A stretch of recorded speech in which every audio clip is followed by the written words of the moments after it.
ಇಂದೇ ಡೌನ್ಲೋಡ್ ಮಾಡಿ ಮತ್ತು ನಿಮ್ಮ ನೆಚ್ಚಿನ ಶೋಗಳನ್ನು ಆನಂದಿಸಿ.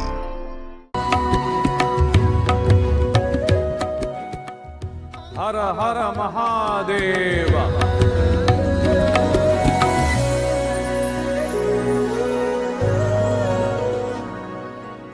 ಅಮ್ಮ, ಭೈರವ,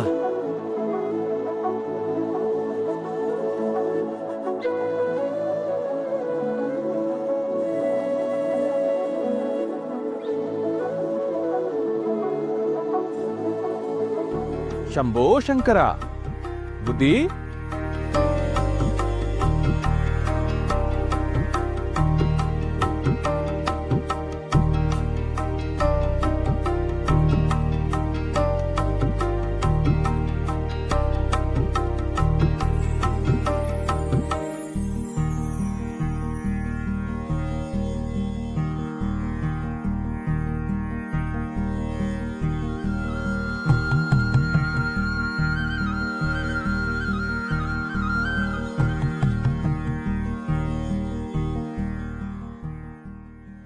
ಅರೇರೆ, ಇದೇನು ಎಲ್ರು ಹೀಗ್ ನೋಡ್ತಾ ಇದ್ದೀರಾ?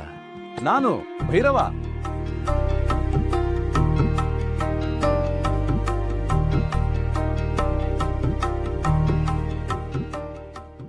ನಿಮ್ಮಾಗೆ ಹಬ್ಬ ಪೂಜೆ ಎಲ್ಲ ಮಾಡೋದಿಕ್ ನನಗ್ ಬರಲ್ಲ. ನಾನು ಸ್ಮಶಾನವಾಸಿ. ಆಯಸ್ಸು ಮುಗ್ದವರು ನನ್ನ ಹತ್ರ ಬರ್ತಾ ಇರ್ತಾರೆ. ಅವ್ರ ಪಾಪ ಪುಣ್ಯ ಧರ್ಮ ಕರ್ಮ ನೋಡ್ದೆ ಎಲ್ರಿಗೂ ಸಮಾನವಾದ ಮುಕ್ತಿ ಕೊಡ್ಸೋಕೆ ನನ್ನ ಕೈಲಾದಷ್ಟು ಸಹಾಯ ಮಾಡೋನು. ಮುಗಿದೇ ಇರೋ ಆಯಸ್ನ ಮುಗ್ಸೋಕ್ ಬಂದವ್ರನ್ನ ದಂಡಿಸಿ ಬುದ್ಧಿಯವ್ರನ್ನ ನಮ್ ಚಿಕ್ಕವ್ರನ್ನ ಕಾಪಾಡ್ದೆ ಅಂತ ಮನೆಗ್ ಕರೆದ್ರು. ಪ್ರೀತಿಯಿಂದ ಕರೆದಾಗ ಬರಲ್ಲ ಅನ್ನಕ್ಕಾಗುತ್ತಾ?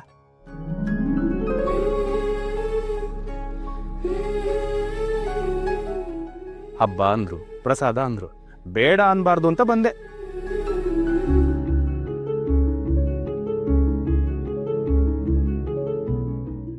ನೀವೇನಾದ್ರೂ ಕೊಟ್ರೆ ಶಿವ ಅಂತ ಬಾಯಿಗೆ ಹಾಕೊಂಡು ಹಿಂಗೆ ಹೊಟ್ಟೋಗ್ಬಿಡ್ತೀನಿ. ಎಲ್ಲಾದ್ರೂ ಉಂಟೇನಪ್ಪ, ನನ್ ಮಗ ಸೊಸೆ ಜೀವ ಉಳಿಸಿದ ಪುಣ್ಯಾತ್ಮ ನೀನು. ದೊಡ್ಡ ಮಾತು ತಾಯಿ, ದೊಡ್ಡ ಮಾತು. ಮನ್ಸು ಮಾಡಿದ್ರೆ ನಮ್ ಬುದ್ಧಿಯವ್ರಿಗೆ ಅವರೆಲ್ಲ ಯಾವ ಲೆಕ್ಕ? ಆ ನೆಪದಲ್ಲಿ ನಾನು ಇಲ್ಲಿಗೆ ಬರ್ಬೇಕು ಅಂತಾನೆ ಏನೋ ನನಗ್ ಕೆಲ್ಸ ಕೊಟ್ರು. ಎಷ್ಟು ದೊಡ್ಡ ಮನ್ಸಪ್ಪ ನಿಂದು. ಮಾಡಿದ ಉಪಕಾರನ ನನ್ ಮಗನ್ ಪಾಲಕ್ ಕೊಡ್ತಿದೀಯಲ್ಲ. ನಿನ್ನಂತ ಸದ್ಗುಣವಂತನ ಹಬ್ಬದ ದಿನ ಅತಿಥಿಯಾಗಿ ಕರೆದು ನನ್ ತಮ್ಮ ಒಳ್ಳೆ ಕೆಲ್ಸನೇ ಮಾಡಿದಾನೆ. ಬಾರಪ್ಪ, ಒಳಗೆ ಬಂದು ಸಂತೃಪ್ತಿಯಾಗಿ ಊಟ ಮಾಡ್ಕೊಂಡು ಹೋಗು. ಬೇಡ ಕಣಪ್ಪ, ನೀವು ದೇವರು ದಿನ್ರು ಅನ್ನೋರು, ನಾನು ಹೆಣ ಸ್ಮಶಾನ ಅನ್ನೋನು. ನಿಮ್ದು ಮಡಿ, ನಂದು ಮೈಲಿಗೆ. ಬೇಡ. ಈ ಮಡಿ ಮೈಲಿಗೆ ಎಲ್ಲ ಬದುಕಿರೋವರೆಗೂ ಅಷ್ಟೇ ಅಲ್ವಾ ಭೈರವ? ಸತ್ತ ಮೇಲೆ ಎಲ್ರೂ ಅವನ ಪಾದಕ್ಕೆ ತಾನೇ ಸೇರಬೇಕು.